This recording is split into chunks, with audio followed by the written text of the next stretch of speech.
Hi, it's Will from StormTheCastle.com, and this is another installment in my series of videos called Tools and Tips. And this video is on hot glue guns. Everything you ever wanted to know about hot glue guns and hot glue.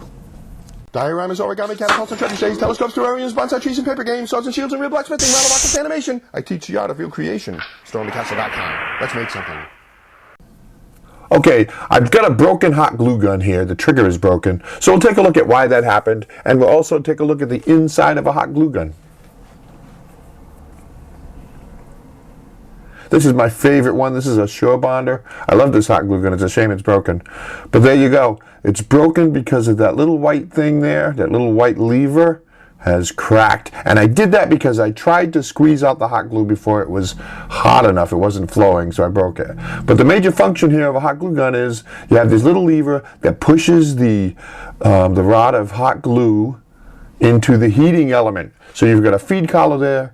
The trigger pulls the feed collar, pushing the glue into the heating element and out the nozzle.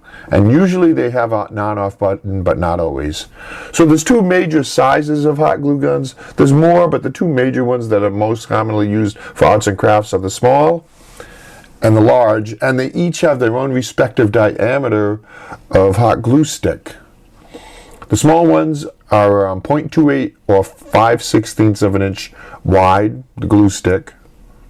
And the large ones, which I like better because I use a lot of hot glue, are 0.44 or 7/16 of an inch in diameter. And you can buy glue sticks in different lengths. Like here, let's take a look. There's these are both the same diameter, but you have a shorter length and a longer length. So something to think of when you're buying hot glue sticks. And I like the longer length ones.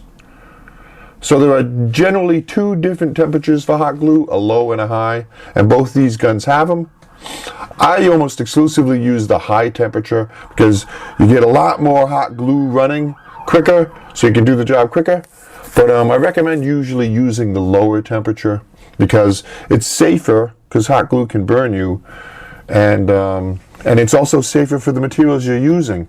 Like you might damage some softer or delicate materials with the high temperature. So let's take a look. I bought this hot glue gun at an arts and crafts store for $4. You open it up, put a glue stick in there, push it all the way to the front, and plug it in. If it has an on-off button, turn it on. Then you set it aside for a few minutes. It's going to take a few minutes to warm up, 3 or 4 minutes. Like right now, I'm testing it and it's not ready. The glue is not flowing. So don't force it. Just set it aside for another minute or two and let it heat up. Because if you force it, you may break the trigger like I did on my Sure Bonder. But here you go. Now the glue is flowing freely and we can start to use it.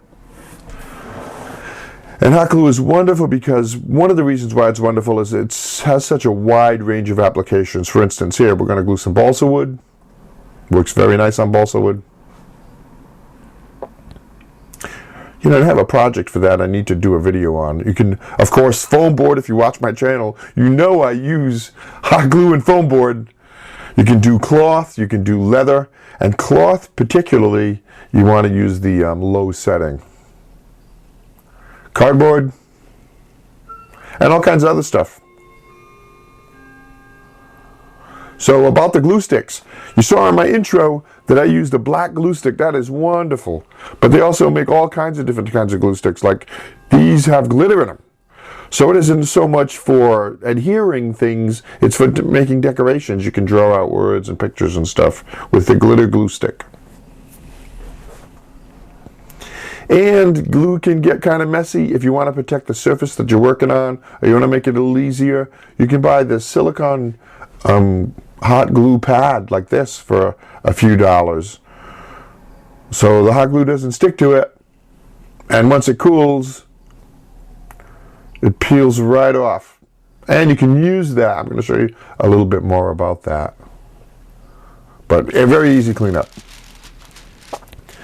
So you can use your glue pad for something like I'm going to show you right here, or you can use parchment paper.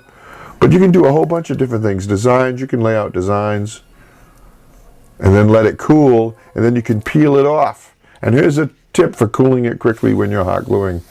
Use a can of air upside down, and the air comes out very cold. You can cool that hot glue very quickly. It's a neat little technique for when you're assembling things even. So you don't want to stand there and hold things together, you know, just be holding things together. You can cool it real quick with a can of air.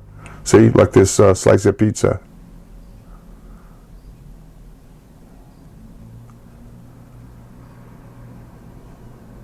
Now you can do something like make a rubber stamper. A piece of wooden dowel, draw out your pattern with hot glue,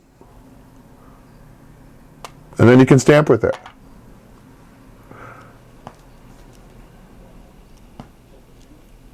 See? And another thing about hot glue is that they make something called a hot glue melting pot. You cut some pieces, you put them in there,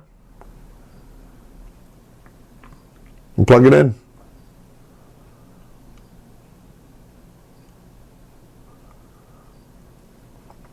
It gives you a different kind of freedom because now you can dip things in it. Kind of neat. I use this once in a while. Whenever I use this in a video, people ask about it. So I thought I'd put this in here to show you. It's really kind of neat.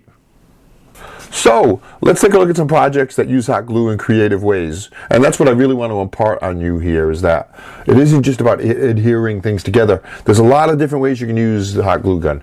For instance, here's on this Vambrace, foam Vambrace, the ornaments and the rivets are from hot glue. Some black, and we can make ourselves a faux stained glass window. Love this project. If you have ideas on how to use hot glue in creative ways, leave a comment. If you like this video, give me a thumbs up. Send me ideas. You can even use hot glue in simple castings. Like I have this mold of treasure chests. Normally I cast plastic in it, but you can use hot glue. A little bit of paint, the thing looks good. So that's it. Everything you ever wanted to know about hot glue guns. Thanks for watching that video. I hope you enjoyed it. If you're a subscriber, thanks for subscribing to my channel. If you're not a subscriber, hit that button. I always have lots of fun and interesting and very creative projects. I do 2 new ones every week. As an example, here's a couple more videos you might want to watch.